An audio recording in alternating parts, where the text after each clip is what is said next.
네, 오늘 예배에서는 이 성령에 대해서 이야기를 하려고 합니다. 우리가 성령에 대해서 우리가 잘 알고 있지만 잘 모르고 있기도 한데요. 이번에 그래서 저도 이제 성령에 대해서 더 알고 싶더라고요. 그래서 제가 잘 알고 정리를 해야겠다라고 생각을 해서 이제 학교에서 수업을 듣는데 성령론이라는 수업이 있어요. 그래서 그것을 듣는데 15주를 2시간씩 이제 들어야 할 정도로 이제 내용이 이제 방대하더라고요. 성령님의 인격적인 그런 것과 삼위일체이신 성령님, 그리고 예수님과 성령님과의 관계, 하나님과 성령님과의 관계, 모든 주제에서 엄청 방대한 양이 있었는데 우리가 그 방대한 모든 것을 나눌 수도 없지만 그 한 부분을 이 시간에 함께 좀 나눠 보려고 합니다. 우리는 이 성령에 대해서 어떻게 정리를 하고 있나요? 성령이 가진 이미지들이 있죠. 물, 불, 바람, 그리고 비둘기 등 성경에서 여러 이런 이미지로 성령에 대해서 이야기를 하고 있어요. 이런 이미지가 우리 안에 있기 때문에 성령이 어떤 분이고 또 어떻게 일하시는지 그렇게 이해하는 데 도움이 된 것도 있겠지만 동시에 사실은 방해가 되는 것들도 있습니다. 성령의 인격과 사역을 담아내는 이 물과 불을 바람, 그 비둘기와 같은 한 창에 갇혀서 생각할 수 있기 때문입니다. 이런 창을 넘어서 그런 모습으로 나타나는 성령, 그가 누구인가를 우리는 알아야 합니다. 알려 하지 않고 다만 개인적인 경험과 현실 안에서 안주하고만 있다면 이 성령의 너무 극히 일부분만 우리가 이해하고 있을 수밖에 없는 것 같습니다. 많이들 성령을 이야기할 때 그런 기능적인 측면이나 또 은사적인 측면, 그리고 유용성에만 매달렸던 것 같아요. 성령이 정말 누구인가? 성령이 정말 누구인가 하는 이 존재론적인 질문을 던질 여유가 없었던 것 같습니다. 성령이 누구시죠, 여러분? 성령은 성령 하나님이십니다. 성령은 하나님의 능력이 아니라 인격적 하나님이십니다.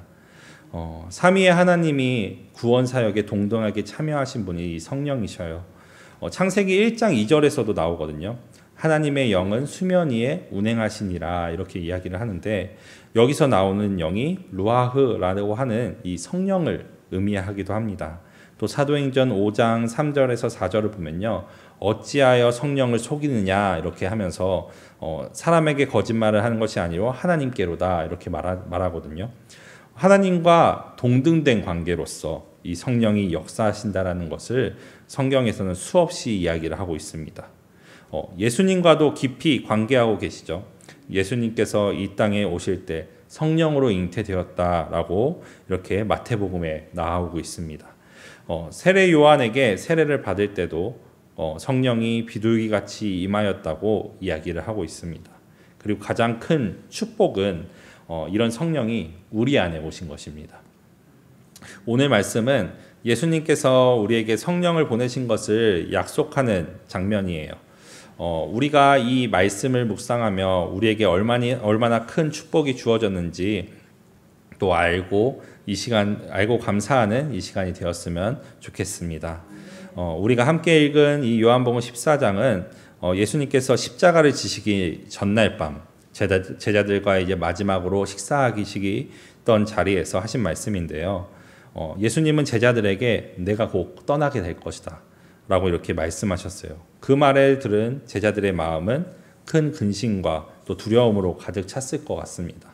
그때 예수님께서 그들의 마음을 위로하시며 하신 말씀이 요한복음 14장 1절에 이렇게 말씀하십니다. 너희는 마음에 근심하지 말라. 하나님을 믿으니 또 나를 믿으라 라고 이렇게 말씀하십니다. 그리고 이어서 약속하시는 것이 바로 성령에 오실 것에 대한 이 약속입니다. 오늘 우리가 본문에서 읽은 16절인데요. 내가 아버지께 구하겠으니 그가 또 다른 보혜사를 너희에게 주사 영원토록 너희와 함께 있게 하시리니 아멘. 예수님은 이제 떠나시지만 우리를 고와 같이 버려두지 않으시고 다른 보혜사 곧 성령님을 보내주시겠다고 이렇게 약속하신 것입니다. 왜 성령을 보내주실 수밖에 없었을까요? 예수 그리스도는 각 사람의 안에 인격 안으로 들어오실 수 없기 때문입니다. 예수님이 사람이 되셨잖아요, 그렇죠? 사람이 되심으로 사람과 이렇게 밀접하게 지내시면서 하나님을 나타내셨습니다. 그리고 그 누구도 하실 수 없는 일들을 하셨죠. 사람으로 오셨기 때문에 그리스도께서는 사람의 내면이나 사람 안에 숨은 그 인격과 접촉하지 않으십니다. 그래서 예수님께서는 만일 내가 가지 아니하면 보혜사가 오지 않을 거라고, 내가 가면 그를 너희에게 보내시리라고 이렇게 의도적으로 말씀하신 부분도 있습니다. 이 성육신하신 이 그리스도께서 하지 못하신 일, 즉 사람의 내면과 또 사람의 숨은 인격과 접촉하시는 일은 성령이 하시는 일입니다. 그렇기 때문에 보혜사를 파송하시겠다고 이렇게 말씀하신 것입니다. 이 시간 우리는 그 성령님이 어떤 분이신지, 우리와 어떻게 함께 하시는지 우리 살펴보도록 하겠습니다. 먼저는 성령은 인격적 존재이십니다. 인격적 존재이신데요. 예수님은 말씀에서 또 다른 보혜사라고 이렇게 하셨습니다. 여기서 보혜사라는 단어는 헬라어로 돕는 자, 또 위로자, 그리고 상담자, 변호자라는 의미를 가지고 있습니다. 그러니까 성령은 단순한 능력이나 에너지나 그런 것들이 아니라는 것이죠. 우리 곁에서 돕고 말씀하시는 인격적 존재입니다.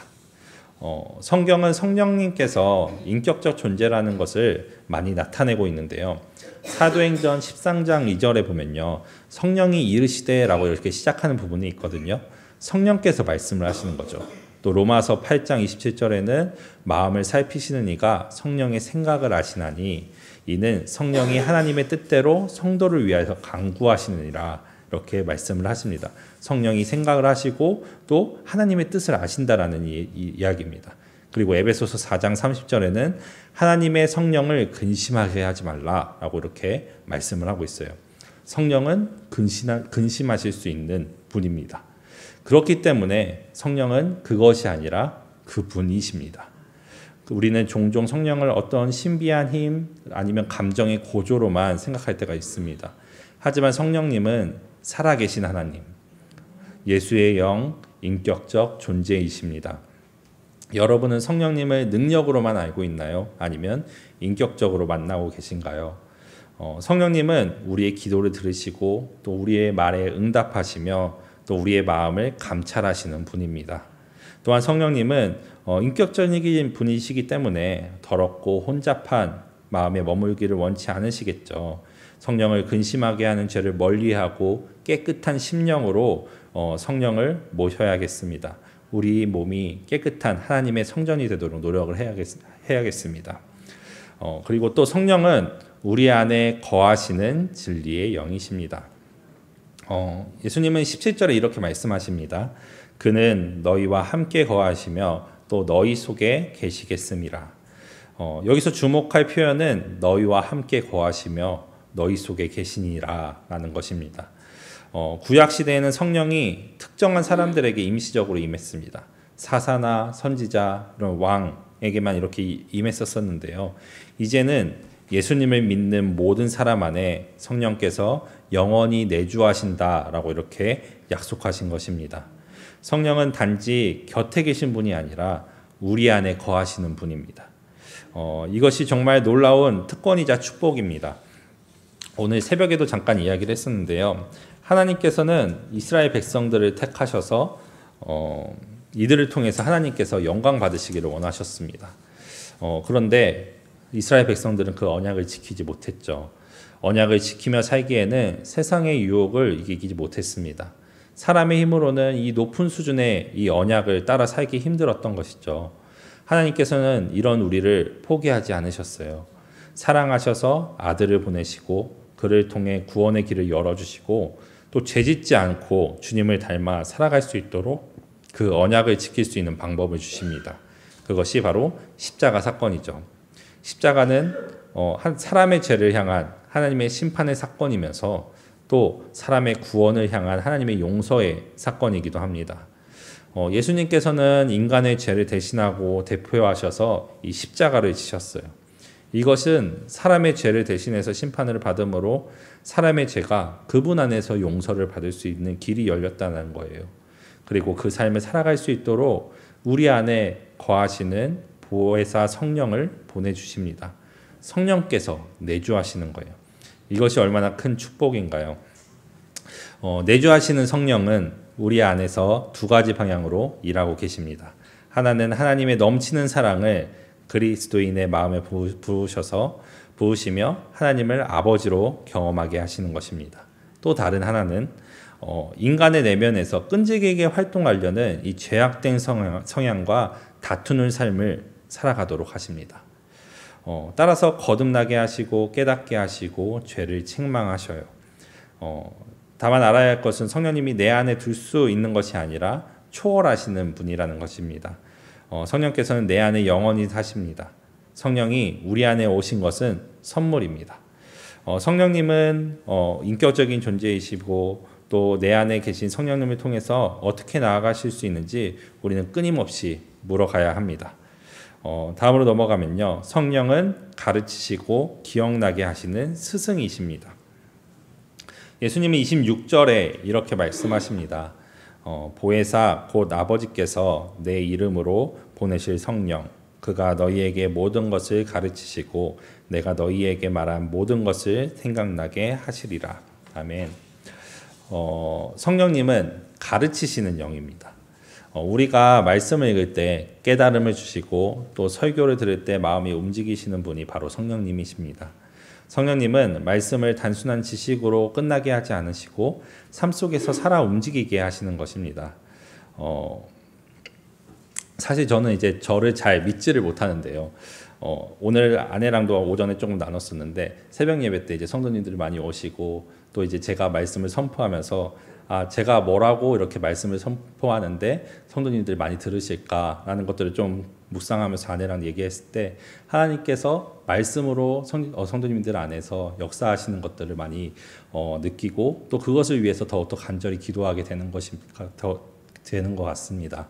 사실 제가 신앙의 연차도 많이 어리고 나이도 어리고 한데 그럼에도 말씀을 이제 선포했을 때 은혜를 받을 수 있는 것은 또 하나님께서 역사하시고 또 성령님이 역사하시고 그 말씀 안에 성령님이 가르쳐 주시기 때문에 그것이 가능하다라는 생각이 듭니다. 저도 이제 청년들한테 이제 말씀을 전해주고 이제 메시지를 많이 해보기도 했었는데요. 이렇게 말하면 좀 그렇지만 어떤 말을 해도 은혜를 받는 친구가 있고요. 어떤 말을 해도 은혜를 받지 못하는 친구들도 있어요. 그것이 이제 자기의 마음 안에 있는 또 성령이 또 역사하시고 인도하여 주실 때 그 말씀의 은혜가 더욱더 넘칠 수 있는 것을 좀 볼 수가 있는 것 같습니다. 우리 성도님들 가운데서도 항상 성령 충만하셔서 이 말씀 가운데 은혜가 넘치는 성도님들 되시기를 간절히 소망합니다. 이 제자들이 복음서를 또한 성령님은 기억나게 하시는 영이십니다. 네, 기억나게 하시는 영이십니다. 제자들이 복음서를 기록할 수 있었던 것도 또 예수님의 말씀을 정확히 기억할 수 있었던 것도 성령의 역사 때문이었습니다. 우리 역시 어려운 상황 속에서 말씀을 떠올리게 하시는 분이 이 성령님이십니다. 두려워하지 말라라는 말씀의 위로가 떠오를 때 또 사랑하라는 말씀이 양심을 찌를 때 그리고 그것은 이제 성령님께서 우리 안에 말씀을 기억하게 하시는 것입니다. 이렇기에 우리의 삶 속에서 우리는 하나님의 자녀답게 살아갈 수 있는 것이죠. 세상의 어려움에 처할 때, 죄 가운데 있을 때 생각나게 하시고 또 말씀을 기억하게 하심으로 우리가 그 죄 가운데 있지 않도록 도우시는 분이 바로 성령님이십니다. 예수님은 이 제자들을 떠났지만 결코 고아처럼 버려두지 않으셨습니다.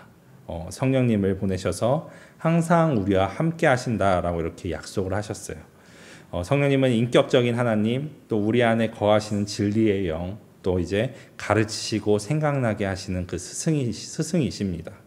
우리가 그분을 단순한 능력이 아니라 그 교제의 대상으로 인정할 때, 또 우리의 신앙은 단순한 종교 생활이 아니라 하나님과의 그 인격적인 동행이 될 것이라고 생각이 듭니다. 오늘 말씀을 통해서 우리가 이렇게 좀 살아나기를 소망합니다.